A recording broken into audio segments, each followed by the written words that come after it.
The invocation will be led by Reverend Draper of Tucker Missionary Baptist Church. Will you please bow your head as I open our time with a moment of prayer. Eternal Father, loving God, creator of everything and author of grace everlasting, we invite your presence upon our gathering tonight. May we find during our time together a common good, a greater purpose, and many productive means to bring glory to you. May we be united in heart and mind as we lift our prayer into a realm which we cannot see. We seek your guidance tonight for the realm in which we live, with its daily challenges to our moral trajectory as a nation, assaults upon what we know not to be right, ridicule for our belief that life is every bit precious in the elderly and as it is in the unborn, and relentless threats chipping away at our Constitution, yet we hold it clear because we believe that you are good and you are God alone. Remind us here now that we are to give thanks to you, and so now, God, we ask that our time together will be blessed by you as only you can. We ask that you would give clarity of mind and clarity of speech, vision and focus as we move forward in our county, in our city, and our nation. We thank you. In Jesus' name, amen.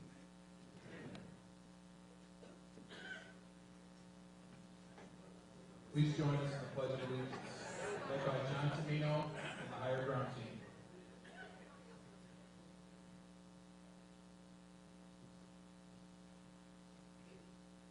We'll all say it in unison together. I pledge allegiance to the flag of the United States of America and to the republic for which it stands, one nation, under God, indivisible, with liberty and justice for all.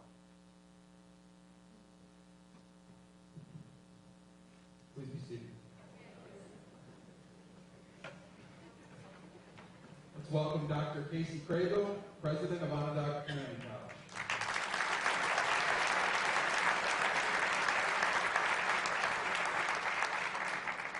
Good evening. It's my distinct pleasure to welcome you this evening. I'd like to start by thanking our student, Sean Egan, for that wonderful rendition of the national anthem. Thank you, Sean. We're proud of you. We are very proud to be hosting the 2020 State of the County Address. I have the honor this evening of introducing Onondaga County's 4th County Executive, J. Ryan McMahon. As the old adage goes, he probably needs no introduction, but please allow me to highlight just a couple of things. Ryan McMahon is extremely familiar with OCC, not just because he grew up a short distance away in the Strathmore area, but because he understands the important role this college plays in our community. Through his leadership as a county legislator, legislature chairman, and now as county executive, he has been committed consistently to providing quality and affordable education for all, and believes that education is one of the most important tenets of a prosperous and successful community. And you'll be surprised to know that I totally agree. As county executive, he has been laser focused on 3 main initiatives which he outlined in his first State of the County message last year: the PIE effort, poverty, infrastructure, and economic development. OCC, like the rest of the agencies serving the county, has been committed to doing our part in promoting important solutions and ways to support positive change in these 3 areas. He is no stranger to this campus, a campus which has grown and benefited through the generous support of our county partners. We're delighted to host him and all of you for this 2020 State of the County Address. Please join me in a warm welcome and our appreciation to Onondaga County Executive J. Ryan McMahon.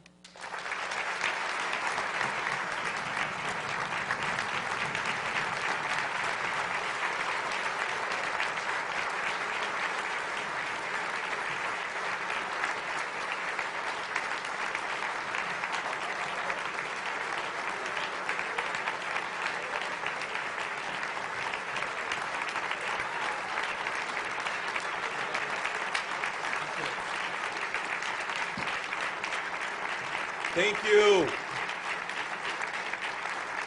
Thank you very much. Thank you. Good evening, everybody. Thank you, Reverend Draper, for the wonderful invocation, and Sean Egan for singing the national anthem. Let's give them a round of applause.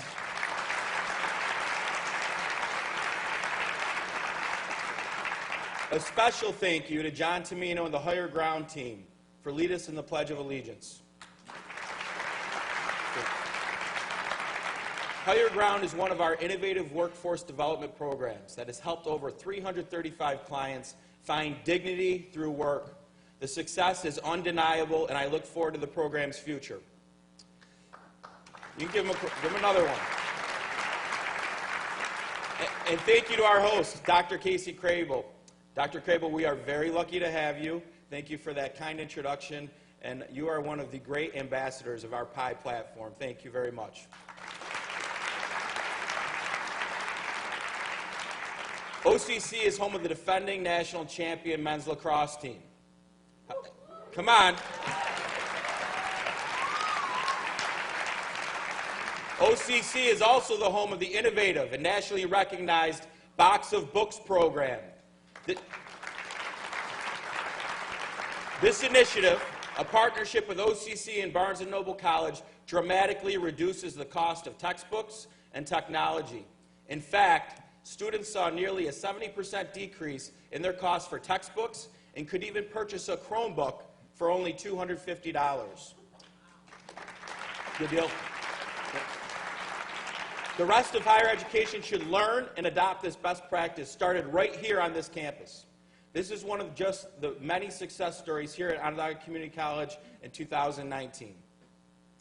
I want to take this moment to recognize a couple of very special people to me in the audience tonight. First, I would like to thank my wife, my beautiful wife, Kate McMahon, for being here. Kate, thank you. My parents, John and Sue McMahon, are here.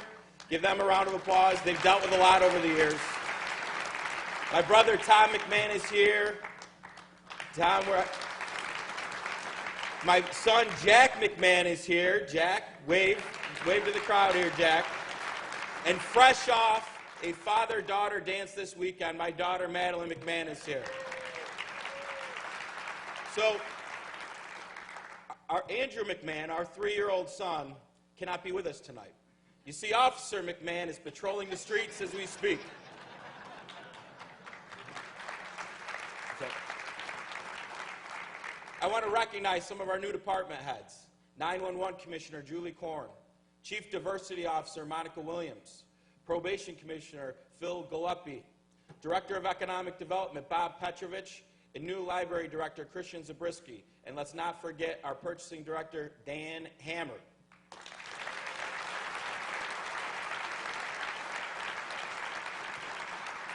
I also want to welcome some of our county-wide officials. Our County Clerk, Lisa Dell, cannot be with us tonight, but she sent her regards.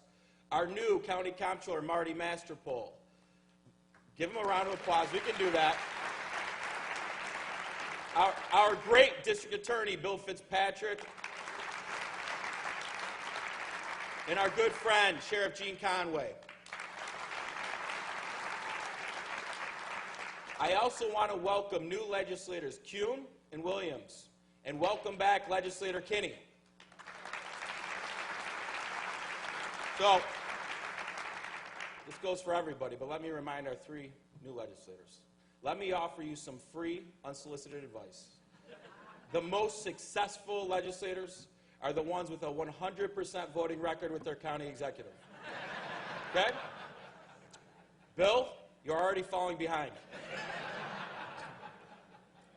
Mr. Chairman, legislators, and members of our community, I stand here before you to tell you the state of our county is strong, and we have a unique opportunity to build on the many successes of the past year by doubling down on the spirit of partnership and collaboration. Over the last 15 months, we as a county government have delivered on our promise of unprecedented collaboration. We have seen what is possible. We have seen the results. And we believe that we can reach our true potential as a community, a county, and a region when we work together. We have reestablished and strengthened partnerships with our city, our towns, and village governments. We have re-engaged our nonprofit partners and institutions of higher education. As a community, we have demonstrated a shared vision with shared intentions. These efforts have created dynamic and real partnerships with the private sector and an unprecedented level of engagement from Governor Cuomo. I want to take this opportunity to reflect on some of our success stories from 2019 and offer you a bold agenda for 2020 that capitalizes on this unique moment in time as we write the next chapter for our community. Let us start with our fiscal scorecard. We will break this down into 3 categories: 2019 highlights, 2020 fiscal challenges, and our 2020 fiscal agenda and opportunities. Certainly, there is not a larger fiscal accomplishment in 2019 than our 10-year extension of the county city sales tax agreement. This agreement will allow our region's 2 largest governments to plan and manage our budgets moving forward, as we will know what our revenues will look like. I want to thank the county legislature, Mayor Ben Walsh, and the Common Council for all of your efforts on this. Please give them a round of applause. I think the mayor's in the house, isn't he? There he is. He's back from Albany lobbying for us. Good to see you, Mayor.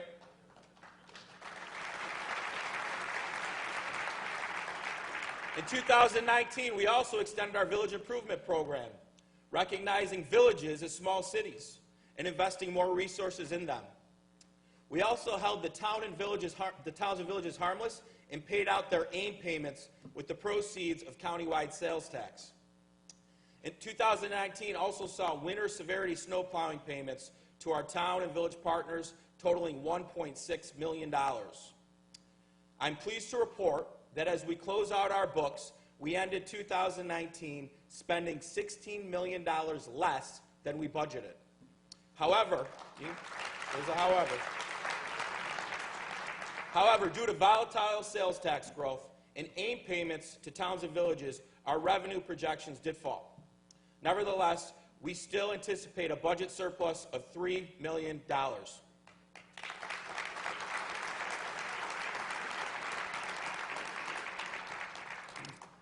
This surplus will put our fund balance, or rainy day fund, at $73.3 million. This is $7 million more than the 10% fund balance goal set forth by this county legislature. In 2019, my administration made tax collection one of our top priorities.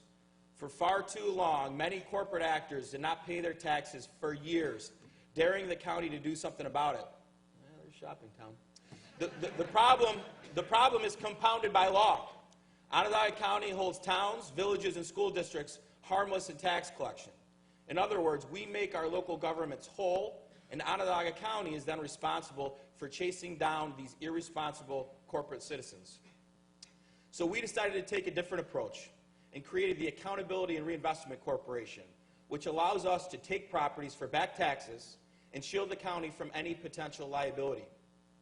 We made it very clear to individuals who owe us years of back taxes that it is time to pay or we will take your property. And our actions have worked. We have changed behavior and had a record year collecting $23 million in back taxes.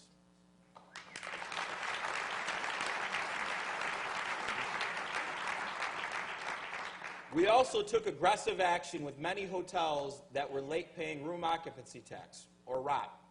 ROT is an important tool to drive tourism initiatives in Onondaga County. However, I am pleased to report every hotel, with the exception of one ownership group, the Trams Group, has paid their room occupancy tax or is now in payment arrangements.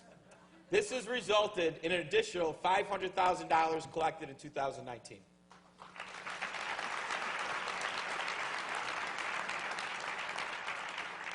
We have also recently refinanced $25 million of bonds at a true interest rate of 1.43%.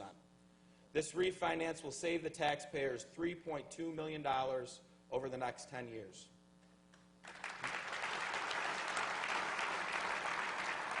In 2019 also saw record low unemployment, hovering around 3.7%, with over 8,000 private sector jobs created. We also saw another increase in the average home sales price, which now stands at approximately $171,000. And we are starting out this year right. Our 2020 budget is balanced. we have once again cut property taxes to an all-time low with a tax rate of $5 per thousand. Not many governments can say they have cut property taxes for the last 9 years, but in Onondaga County, we can. One of the main contributing factors to our ability to drop our county tax rate to this historic low is the hard cap on Medicaid. In 2014, Governor Cuomo made a deal with counties to live within a property tax cap, and in exchange, New York would absorb the increases in the local share of Medicaid moving forward. I believe this to be one of our greatest accomplishments collectively between New York State and Onondaga County. We have not raised taxes once in 9 years, due in large part to this partnership. As New York State considers their budget and what their options are to make Medicaid more sustainable, we encourage our partners to stay the course on the Medicaid hard cap. Let counties work with the Medicaid redesign team in 2020 to achieve the state's desired savings. Help local governments implement new initiatives in 2021 through a series of regulatory reforms and pilot initiatives. And then let's reassess where we stand financially after these pilot programs have been implemented. As partners, New York State should give counties the tools to help find Medicaid savings. Medicaid for the truly needy is not the overarching problem in New York. Rather, a number of legal loopholes that have been created over the years that allow individuals with greater financial means to access Medicaid, and in particular, long-term care services. In fact, it is long-term care services that make up 46% of all Medicaid spending in New York State. Medicaid eligibility planning is now a very lucrative industry in the legal and financial communities, where practitioners actively help family members shield income and assets towards the goal of qualifying family members for Medicaid. Typical practices include the allowance for spending down assets and the spousal refusal of care. These loopholes can and should be closed. Some other innovative ideas and regulatory changes that should be considered before penalizing counties for increased Medicaid costs include addressing the overuse of emergency rooms for what is otherwise considered routine care. An idea that we will be further researching with our Medicaid managed care partners is the use of telemedicine. A virtual app is used to connect patients with emergency medical providers through their smartphone or computer. Medical care is provided within minutes rather than hours, and triage of acute issues can be addressed rapidly. This creative solution is already being utilized in Rensselaer County and is showing promising results in ensuring appropriate patient care that also provides an avenue to control costs. In 2020, Onondaga County will put together a telemedicine partnership to help the overall system save money. Since New York State's Medicaid takeover of populations under 65 and non-disabled, they have allowed applicants to simply attest to their income without providing actual verification. Think about that. This practice should immediately cease because of the widespread potential for fraud and abuse. Currently, only New York City can retain funds through Medicaid recoveries from fraud investigations. Allowing all counties to retain a portion of Medicaid recoveries would provide incentive for counties to more aggressively pursue fraud within the system. If we are given the ability by New York State to freely investigate Medicaid fraud, we will work with the county comptroller and district attorney's office to put together an official Medicaid fraud unit immediately. New York can also eliminate the regulations that prohibit pursuing those who are self-employed for fraudulent practices. A whole class of individuals should not be given the benefit of the doubt when the general population does not receive similar consideration. Any changes to the Medicaid hard cap creates volatile conditions in budgeting and will cost our county millions of dollars on an annual basis. Our team recognizes we need to help our state partners where we can, and we are willing to. But let's keep the cap so we can continue to provide the property tax relief our constituents have seen over the last 9 years.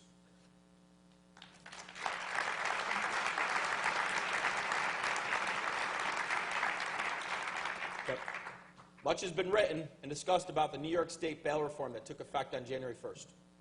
While I agree with law enforcement and members of the judiciary who believe that this reform may have gone too far, I would like to focus in on some of the lesser-known realities, stemming from the new regulations. Nearly everyone has recognized that our local jails will house fewer inmates because of these reforms. What hasn't been discussed, and should be, is that the state sets minimum staffing requirements at all of our jails. This control prevents the cost savings we should recognize due to the reality of housing fewer inmates. For instance, whether we have 10 inmates in a pod or 60 inmates in a pod, we are still required to have the same staffing levels. Those at the state have said that we should be able to pay for the added costs to the DA's office and probation department from the savings at our jails. But those savings cannot be recognized as long as the Commission on Corrections controls staffing. The price tag to our local taxpayers is over $1 million in the 2020 budget. So I am calling for two immediate reforms to this law from our partners in the New York State Legislature. First, give counties the ability to staff jails to the population in the jails. And second, change the 15-day discovery mandate on our district attorneys to 45 days. Discovery has little or nothing to do with bail reform, and 15 days is an expensive mandate on our local governments. Not to mention, it makes it more difficult for witnesses of crime to cooperate with our law enforcement partners. As an aside, our team takes pride in having an open door and welcomes any conversation with our state delegation regarding the true local impact of legislation prior to passage. We do see an opportunity in the governor's proposal to allow counties to have regional jails. Currently, our Justice Center and the Jamesville Correctional Facility are barely half full, allowing us an opportunity to work with neighboring counties on having Onondaga County be a regional jail for Central New York. This initiative could lead to real savings and further collaboration with counties if we work together. We are also very pleased the governor's budget has additional funding for implementing the countywide shared service plans. Our plan this year had 15 proposals, totaling a projected $17.5 million in savings. If we demonstrate these savings in 2020, the state will match them and send $17.5 million to the governments who put these proposals forward. In 2020, we are going to do even more with our partners. Here are 3 2020 initiatives Mayor Walsh and I have come to an agreement on and are preparing the appropriate legislation as needed for the county legislature and common council to consider. 1, a shared services agreement between the county and city information and technology departments. 2, move forward with putting the city and county planning, economic development, community development, and neighborhood business development offices into the Carnegie Library. And 3, create a shared services working group for the Syracuse and Onondaga County IDAs. This group will assess administrative procedures and functions appropriate for consolidation or shared services. This will create operating efficiencies and improve customer experience with our 2 IDAs. I want to thank Mayor Walsh for all his leadership on these issues.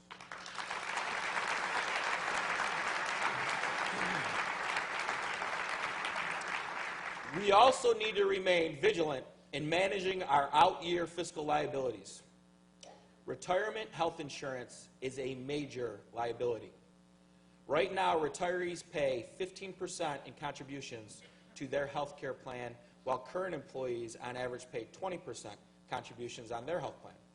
This is simply not sustainable, and we need to address the issue. Therefore, I will be sending a retirement incentive to the legislature for your consideration. The incentive guarantees any employee who retires before October 31st of this year 3 things. 1, we will guarantee retirement health insurance. 2, we will lock their contribution rate in at a 15% rate.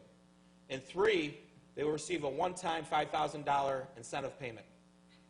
This legislation will also increase the retiree contribution to 22% for any employee who retires after October 31st, 2020. So for future retirees. We will also work with our CSCA union to make sure that all union members and all other bargaining units understand what this means for them. Over the last 15 months, we have built strong partnerships, and I have focused much of my time on engaging our amazing workforce. From our senior staff, to our department heads, to all level of management, our bargaining units, to every last employee, many of whom are here tonight. Much of the success we highlight tonight is because of you. I cannot tell you enough how proud I am to be able to call each and every one of you colleagues. I want to specifically thank CSEA President Dan Vidala and his team for their great partnership, and I look forward to an even better 2020.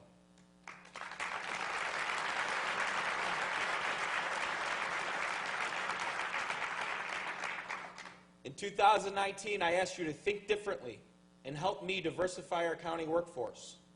I set forth an ambitious goal of hiring 20% minority employees by 2022.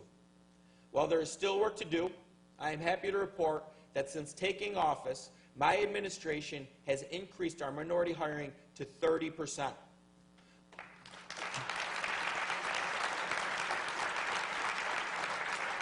Our workforce is now starting to truly reflect the community that we live in. To further that effort, we created the Office of Diversity and Inclusion, and I am so pleased that former legislator Monica Williams has joined the team and will help us build out our talent pipelines from our minority communities. Monica, welcome aboard.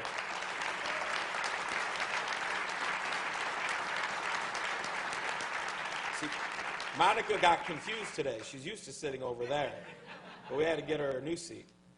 I'm also pleased to announce an appointment that is long overdue. For so many, when we think of amazing county employees, one of the first names that comes to mind is Joanne Spododecker. Day in and day out, Joanne is the go-to person with regard to issues around aging in our entire community. She has been widely recognized at both the federal and state levels of government for her performance, and it is an inspiration to many of us, including myself. I am very happy to now include her on our management team as the Deputy Commissioner for Aging Services in the Department of Adult and Long-Term Care. Give her a round of applause.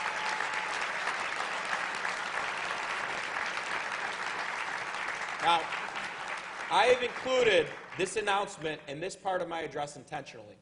Joanne is a shining illustration of not letting a physical challenge, in this case hearing loss, hinder her success. Congratulations, Joanne. We are very, very lucky to have you.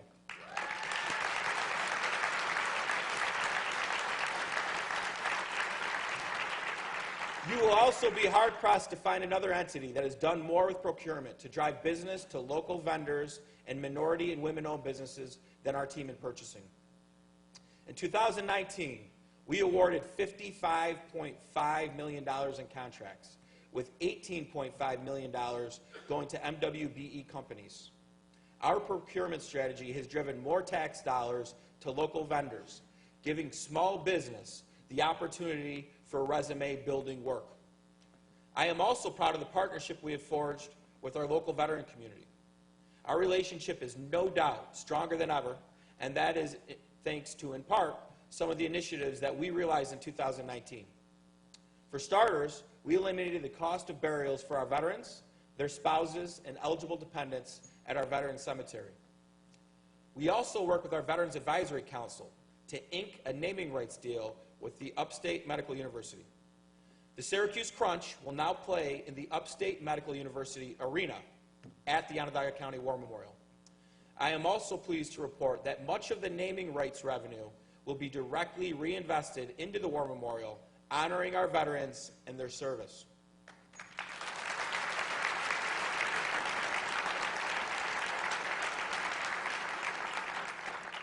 After consultation with many veterans in the community, I will be sending legislation to the legislature, making our Veteran Service Agency a standalone department reporting directly to the Office of the County Executive. Ken, didn't you like that one? Where's Ken Bush? Where is he? All right, Ken, that was for you, bud. Yep.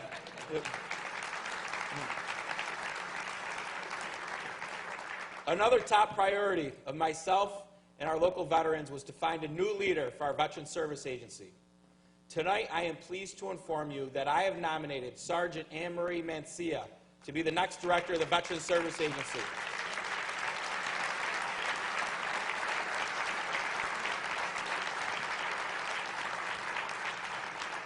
I don't know if Annie knew that was coming. All right. Annie currently serves as the assistant director, and I'm confident this transition will be seamless. One of the first tasks Annie will have is to work with our amazing partners at Syracuse University as they prepare to open the state-of-the-art National Veterans Service Center this spring. Annie, on behalf of Onondaga County, let me be the first to say congratulations.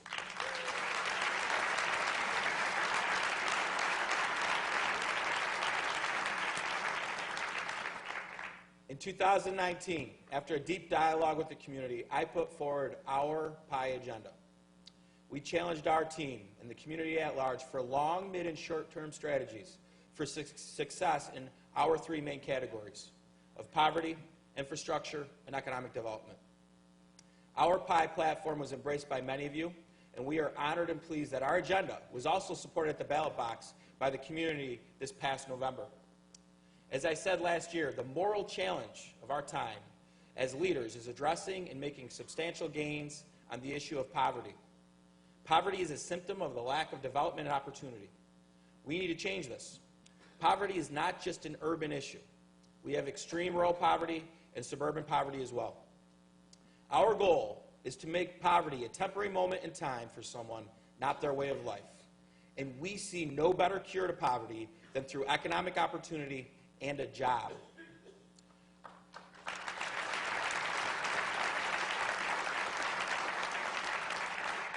We have made significant strides as a community, but the challenge is still staggering. The good news is that recent data shows poverty in our community has dropped again. It is now at its lowest rate in 10 years. Our community's renewed efforts are having a positive impact, but there's still much to do. We have focused in on 7 main areas: transportation, housing, early childhood, education, generational poverty, workforce development, and health. I will highlight strategic initiatives that we believe will help remove barriers to work for many of our families, as well as some of the data which will explain how we got there. In county government, we have a team that is appropriately called our analytics team, with an O-N, if you didn't know how to spell that. Their job is to collect and process the massive amounts of data that we have at our disposal. We have used this data to make informed decisions that drive resource allocation, allow for performance management, and ensure that taxpayer investment is getting the intended results. We have used our analytics team as part of our oversight of the Alliance for Economic Inclusion, or the AEI. I charge them with using data to make sure that our precious resources are getting where they are needed and ultimately producing the intended results. The following example is taken directly from reporting from the first round of AEI recipients or awardees. What you see in front of you is Census Tract 6. This tract is bordered by Court Street, Pond Street, Grant Boulevard, and North Albert Street in the city's north side. Comparatively, it is one of the most economically challenged tracts in the county. Through comprehensive data analytics, I can now tell you much more about the demographics of this census tract than ever before, and then use that data to make informed decisions. From the AEI required reporting, we see that there are 134 unique clients receiving one or more services from the AEI contracted agencies. From this data, I challenged our team to see the effect over time of the AEI programs serving this specific census tract. I'm excited to tell you that the results are extremely promising. From April to October of last year, just 7 months, those on public benefits in Census Tract 6 went down to 116 cases. This is the type of analysis and results we will build upon to ensure that our investments are sound. And let me be clear, if the data should prove otherwise, we will quickly pivot. This morning, we're excited to announce, and actually I think it was this afternoon, but who's counting, that the second round of AEI funding has been approved. So that's good news. I bet you some of you are in this room are wondering if you're winners. Well, I'm not sure exactly if you are or not. I don't got the list in front of me. I think I heard Walter. Walter, I think you did okay. I want to thank our partners, and specifically Governor Cuomo and his team. The first round of AEI included a focus on job creation as well as sustainable programming. The second round placed an emphasis on transportation. It is no secret that one of the biggest barriers for many in our community is access to reliable transportation. One of the successful proposals from this round includes a partnership with Center State CEO, Central, and Enterprise, which will launch a van pool program in Central New York. The program will fill gaps in our transit system to connect workers in underserved areas to remote job locations. Good program.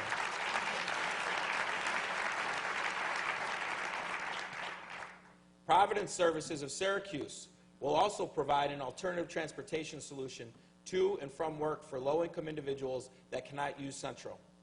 The flexibility of this program will allow for greater opportunities in government, nonprofit, and not-for-profit organizations.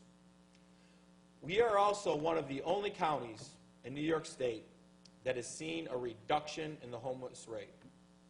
From 2018 to 2019, the rate of homelessness decreased by 9.4%, which is a promising reduction in just 1 year. The even better news is that 13% of our homeless community members were moved to permanent housing. Thank you to our partners, including the Housing and Homeless Coalition, and especially our team at the Department of Social Services, which helped make this progress happen.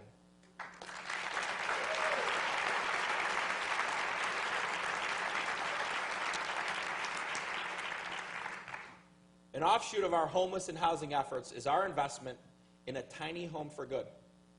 Last year, we invested $235,000 with Andrew Lanetta and his team of volunteers to construct permanent housing for our veterans.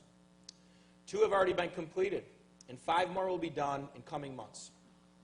Andrew Lanetta and his army of dedicated volunteers are a fantastic example of successful grassroots response to addressing homelessness. And because their results continue to be on time and within budget, I'm happy to announce that we will be advancing an additional $180,000 this year to assist in completing 6 more housing units. Thank you, Andrew. Keep up the good work.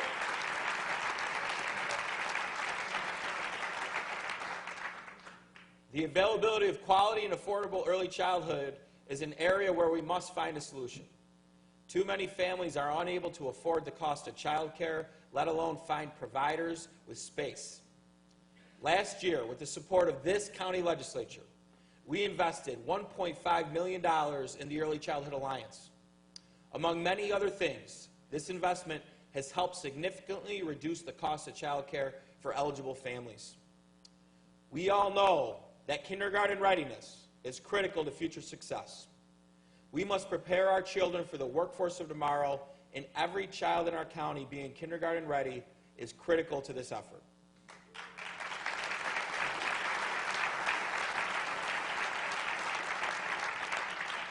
Our commitment and investment to our children, however, does not end at kindergarten. We also partner with many of our local school districts on the social and emotional health of our children. We are very proud of this partnership, and once again, working together is producing positive results.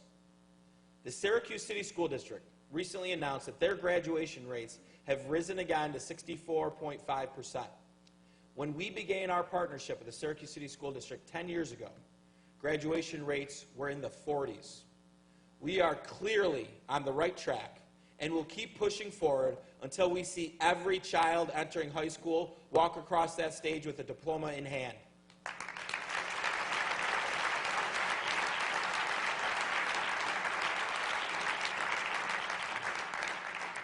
In 2019, we put into circulation 200 additional tech packs throughout our library system.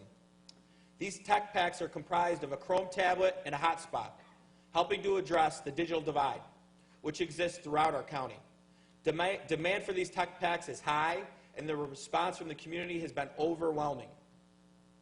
This program started out as a pilot, but has proven beyond successful. So let's invest another $150,000 and get even more tech packs in our libraries. Legislation will be forthcoming.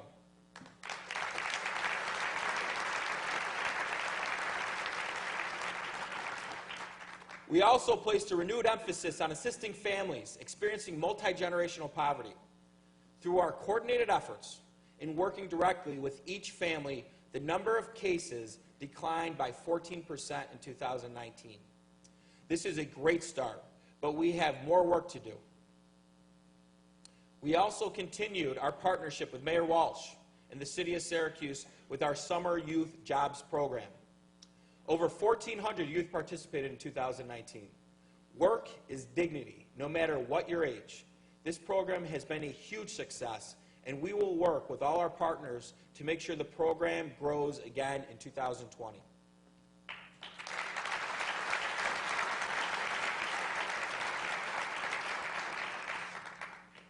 We are excited that Lemoyne College's Erie 21 initiative is off the ground and running, a multifaceted partnership to prepare city kids for tech jobs. Erie 21 looks to cultivate critical thinkers who excel at the kind of reasoning required for computer science and other tech-related fields. The program has 4 parts that target city youth and adults. First, a 2-week residential summer program for 6th, 7th, and 8th graders that teaches computer coding. Second, an academic support program for 1,500 city 8th graders and high school students. Third, a software education program for college students at Lemoyne that is designed with area businesses who also need tech employees. This includes intensive academic support for all these students. And fourth, job training and education aimed at helping struggling and unemployed adult workers retrain for tech jobs. Lemoyne College President Dr. Linda Lemura is with us tonight. Please join me in giving them a round of applause at our Lemoyne College family. Where's Linda? Where is she? Hopefully her knee's feeling good. When it comes to public health, the opioid epidemic continues to hit our community as hard as any other. The menace of this addiction has many victims: the addict, their loved ones, friends, co-workers, employers, and the community at large. It is tough to talk to anyone in our county that has not been touched by this disease.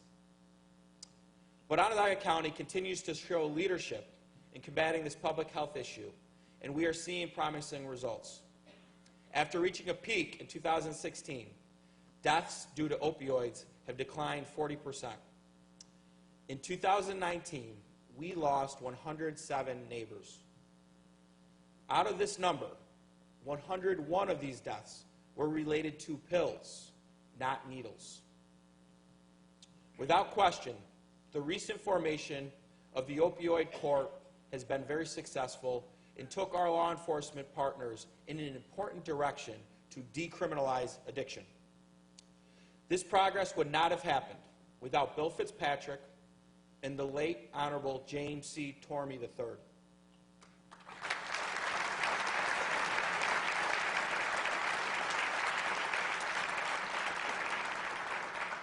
Justice Tormey was appointed the 5th District Administrative Judge in 2000.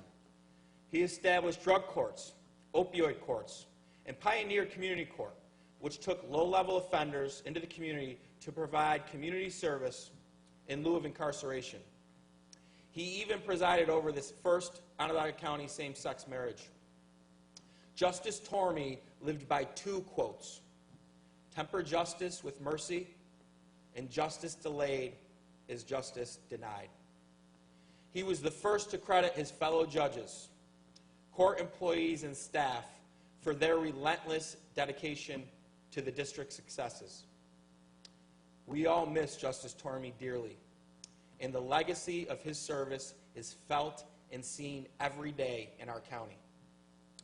With that said, it is my complete honor to announce that Chairman Knapp will be sponsoring legislation to rename the courthouse at 505 South State Street the Honorable James C. Tormey III Criminal Courts Building.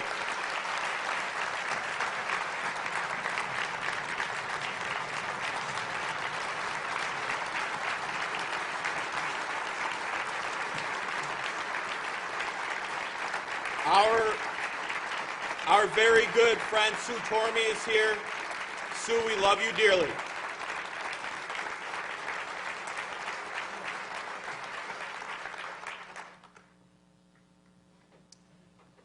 There is no doubt that my administration has tackled the issue of infrastructure head-on.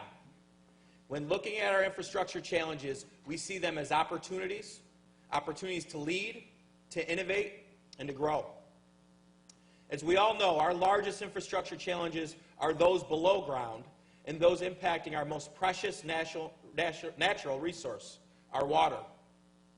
In 2019, we highlighted the threat of harmful algal blooms, or HABs, and we followed through on our commitment to support 2 initiatives to address this issue. First, we provided an upfront loan to the town of Skaneateles to develop their 9-element plan. This plan worked to identify mitigation projects in the Skaneateles Lake watershed. The second initiative provided funding to the SUNY ESF Propel initiative. Propel utilized drone and satellite footage to address and deploy advanced mitigation techniques in Skaneateles Lake. In 2020, let's make it a goal for all of our local shareholders to build out a partnership structure to continue our fight against invasive species in our waterways, specifically Skaneateles Lake. I want to recognize and thank Legislator Abbott Keenan for her tireless advocacy of Skaneateles and Atisco Lakes. Thank you, Julie.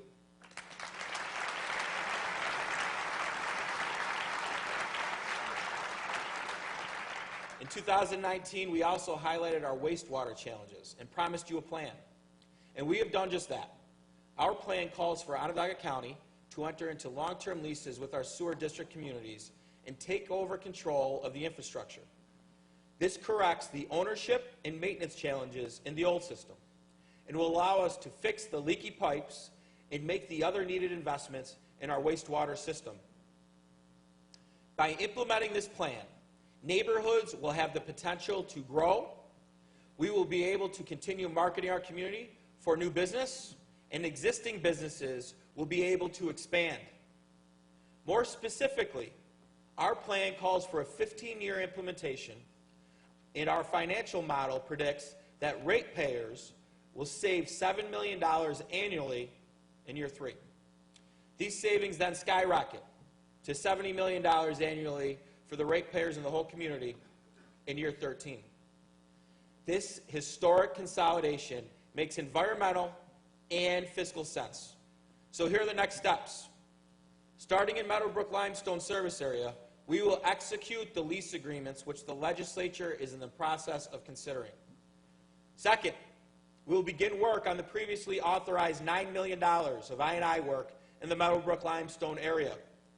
Simultaneously, we will start identifying Phase 2 municipalities who are experiencing the greatest I&I issues and wastewater capacity constraints. I also promised you partners if we were bold, and I'm pleased to inform you that this plan has indeed caught the attention of many of our peers. In fact, we were recently awarded a $2.25 million grant from New York State, representing a 25% match on our first $9 million investment.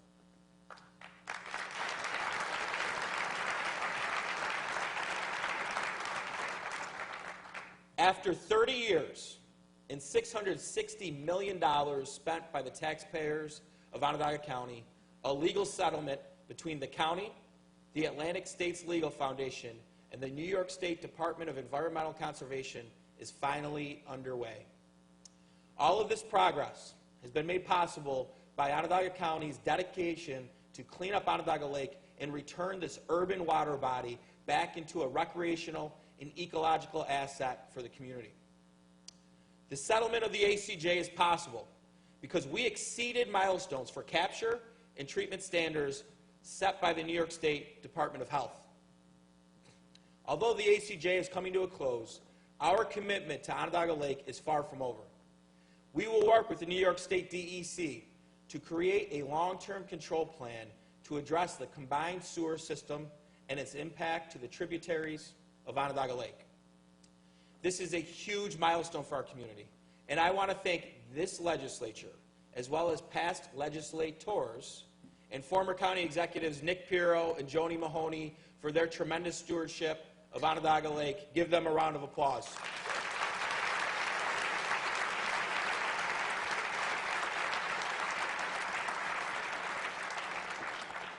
Pirro looks pretty good right there. I think Pirro's with us tonight. County Executive Nick Pirro, good to see him.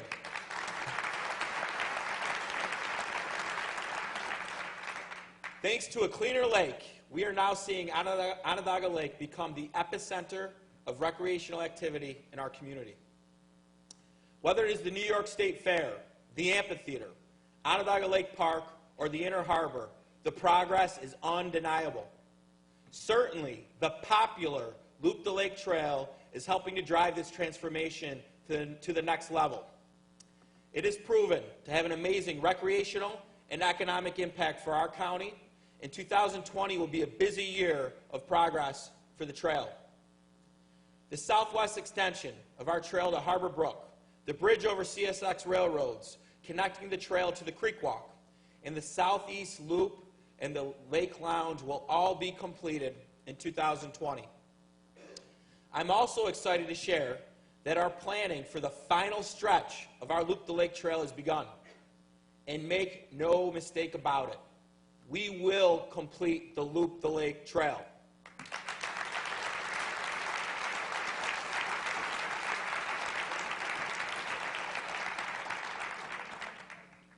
Today, I'm very proud to announce that Honeywell International has agreed to turn over the lakeshore property adjacent to 690 to the Onondaga County in exchange for settling out a past agreement. For nearly a century, county leadership has actively sought to consolidate public ownership and access to the shore of Onondaga Lake. Today, we can finally celebrate achieving this goal.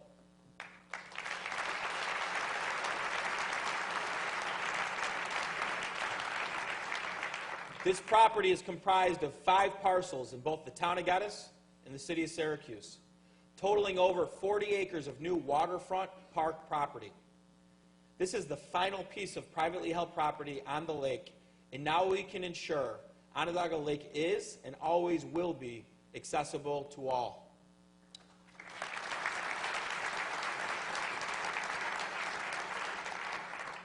The recently installed New York State DEC boat launch, combined with our Loop the Lake Trail, will afford people the opportunity to see Onondaga Lake like never before.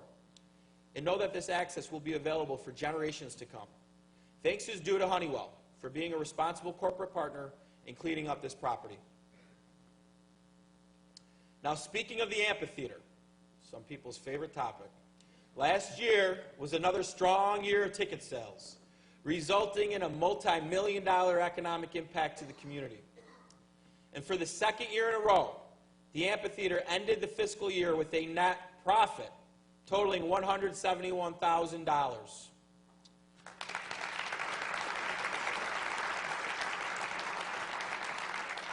We anticipate after the 2020 season that the original project account we opened up for this project will be paid back in full.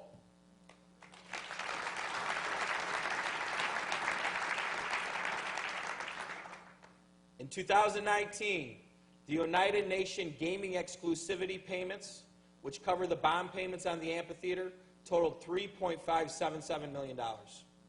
Our 2019 bond payment for the amphitheater was only $2.96 million, resulting in a net positive of $580,000, which dropped to the debt stabilization fund created for this project. Now, in case you forgot, I know I haven't, this fund was the brainchild of Majority Leader Brian May, and now has over $2 million in it. Brian, moving forward, this will be your part of the address year in and year out. Thank you, Majority Leader May, for this innovative idea.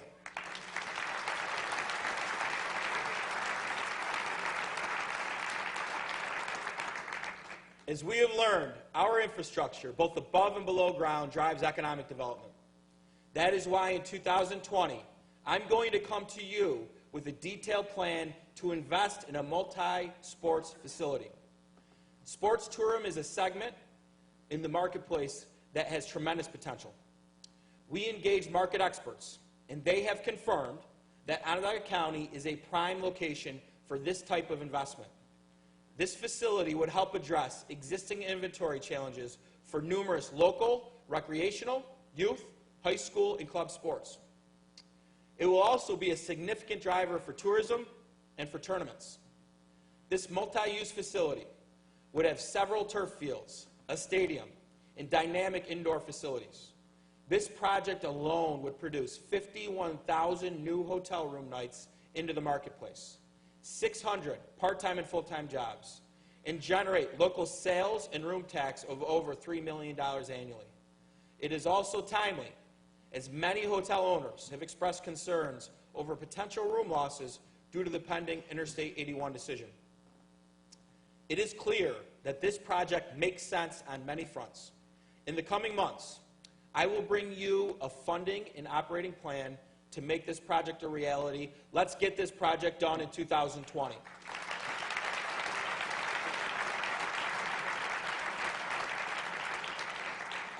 In 2019, we added acreage to our White Pine Business Park. While I know some have questioned this investment and are growing restless, I can assure you we have a plan and we will execute our plan well. One of the biggest attractions of White Pine is the proximity to one of the largest National Grid substations. This substation is capable of producing 1 gigawatt of power. White Pine is one of the only sites in the country that can make this claim. High-tech manufacturing is a real possibility. The additional announcement of Cree coming to the Marcy site in Oneida County is also very good news for White Pine. Our site is well positioned for either a supply chain opportunity for Cree or to serve as home of the next large high-tech manufacturer. Please stay tuned. In 2019, we partnered with our Village Main Street program. We have received 8 proposals and are in the process of evaluating each one. We will soon announce the winners in this competitive process, and I want to thank Legislator Holmquist for all his support on this. Give him a round of applause.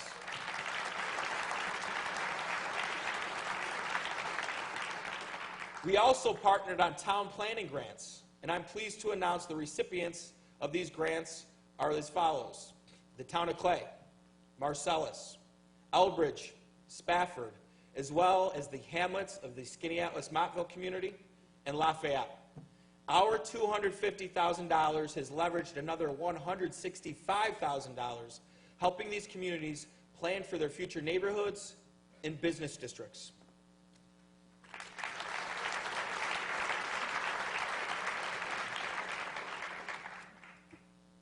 I also want to congratulate Mayor Walsh and all of our partners for the progress we saw in 2019 with the Syracuse Surge, a strategy for inclusive growth in the new economy. Let's dive into some of these highlights. In 2019, Chairman Knapp, leaders May and Irvin, and our county legislature took a historic step and seized on a once-in-a-generation opportunity to partner with the City of Syracuse, the City School District, OCM BOCES, and New York State to create a county-wide STEAM school. This school, located at our historic Central Tech building in downtown, will offer specific technical training to both urban and suburban students. After hearing from your constituents, the arts community, and the business community, the county legislature sent a memorializing resolution, which was a critical step to get our state partners to act. Over the next 2 months, we need to finish what we started. I will be sending over legislation asking you to consider a lease with the city school district and for bond authorization to get this project started. Your actions will set the stage for this historic renovation and will send a clear message to our students and businesses across the country that we are a hub for innovation and Onondaga County is where they need to call home.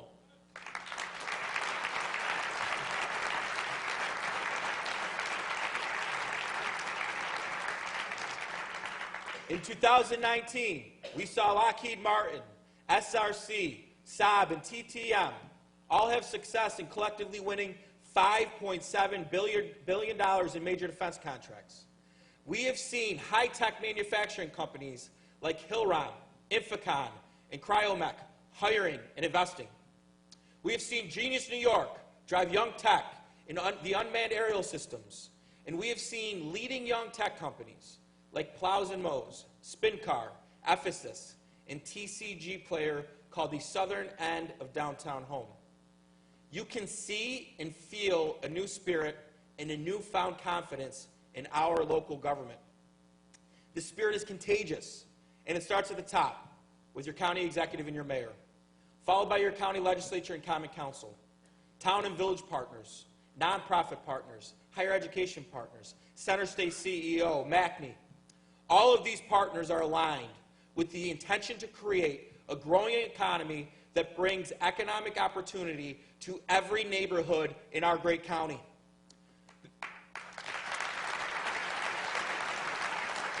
You see, the message travels, and the results are as follows. Our governor believes in this newfound spirit. And together, we see the Allen Foundation building the Salt City Market and investing in the Blueprint 15 strategy. We see the J.P. Morgan Chase awards Syracuse an Advancing Cities grant. We are one of 5 national winners, the others being Miami, Chicago, San Diego, and Louisville. We see a digital alliance between Syracuse University, the city of Syracuse, Onondaga County, and Microsoft. Microsoft is making Syracuse their northeastern hub for smart cities and will have a physical presence in our Syracuse Surge footprint. We see JMA Wireless invest $20 million in the former Coin Laundry plant and bring 100 jobs to this facility for 5G manufacturing in the heart of the Syracuse Surge footprint. We see Bankers Health Group investing $40 million, creating 300 new jobs in our Inner Harbor. We see an $18 million Tech Garden expansion, which will provide more incubator space, drive growth, innovation, and jobs.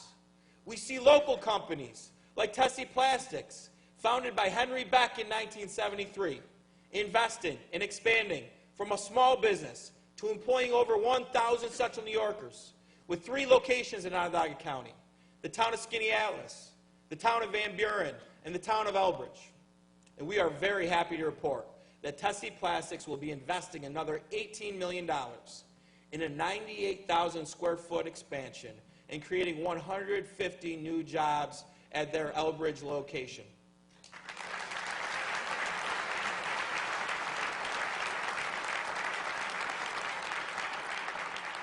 And how about another long-time family business, Tracy Road Equipment, investing another $3 million in an expansion that will retain 140 jobs and create another 30 jobs. And certainly, we need to talk about a small opportunity in the town of Clay.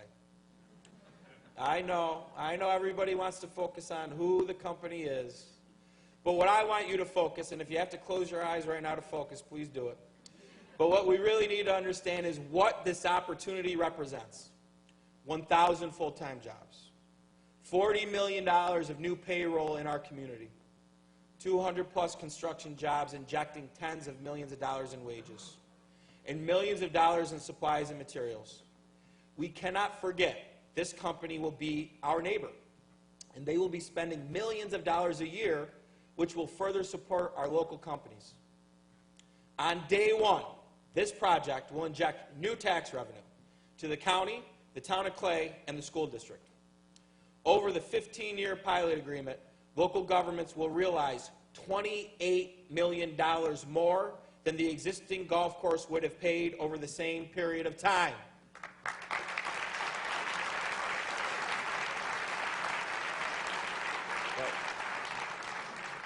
This project represents a direct pathway out of poverty for hundreds of our residents.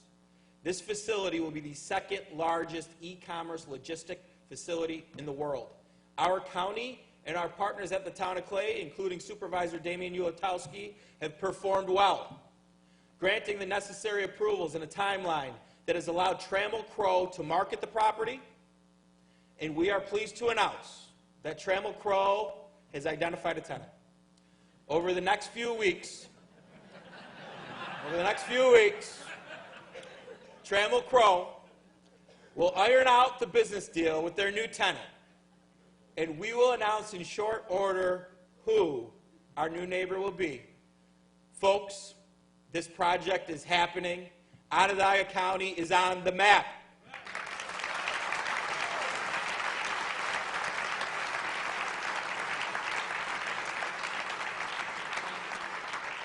This is what progress looks like. This is what it feels like. We have seen what is possible, and this is why we need to double down on our PI platform in 2020. In 2020, let's approve a city-county information technology shared services agreement. Let's approve a city-county agreement to co-locate offices in the Carnegie Building. Let's get a shared service agreement done for our 2 IDAs. Let's get a retirement incentive done for the future fiscal sustainability of our county. Let's make our Veteran Services Agency a standalone department reporting to my office. Let's build 6 new tiny homes. Let's put another $150,000 into our Tech Pack program to address the digital divide.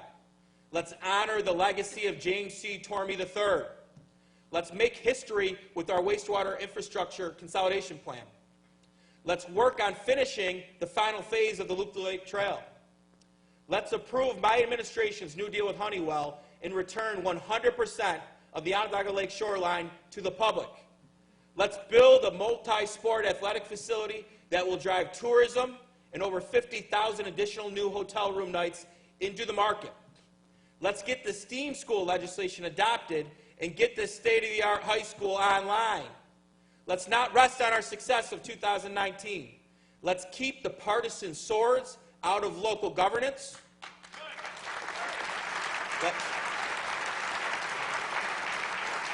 Let's work together, double down on our partnerships we have made, and continue to be a shining example of how local government is supposed to operate.